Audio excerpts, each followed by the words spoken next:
mangutan ako nimo. Ang koinos, ang clean food diri, ang baboy dili na ang clean nimo. Ang akatartos unclean. Sa Levitico 11 city, basahon nimo ang Septuagint version, ang baboy diya gitawag sa Griego akatartos. Sa Hebrew tami. So it's very conclusive nga ang akatartos ang baboy na bilong. Nakaron.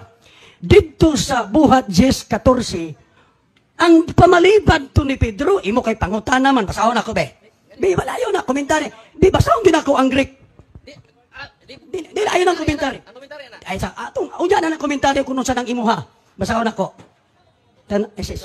Ero gamay, igtandog ka.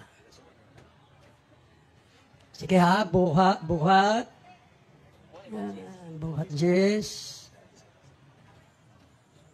14 ta. Ingon siya, hohe di Petrus epen midamos. In siya kore oti o di poti ipayon. Ninipagon pan dayon koinon kay akatarton. So, wala daw siya pa makakaon o dili balaan. Koinon ang gibutang. Ang data, kanang koinon, di ay sawa pa ko mag-comment. Dili komentar nga basa ko. Ang translation sa Bisaya, kanang koinon diha, dili balaan. Dili na komentaryo ha. Babasa ka sa Biblia. Dayon ang akatarton, dito sa Bibliang Binisaya, hugaw. Ako nang gi-explain, ako na kung gingon, ang nakita ni Pedro, duha. Limpyo nga mananap, o hugaw, akatarton. Lamang ang maong limpyo, nahugaw siya kay nasagol sa unclean. Balaod na sa Levitico 20, versikulo 25 nga dili na sa pwedeng sagulon, kay makahugaw. So, ang pagkasagol, giterminuhan ni Pedro, o koinon. Karon pag abot sa 15, unsa may gitingog sa nagtingog nga maoy iyang gihinloan. Sa na to 15. 15. Dili ni komentaryo. Koinon kay akatarton. Dili, ano na? Sa 15 ta. Sa 14 man ka, humana. Dili na, sa 14 wala pa'y gihinloan.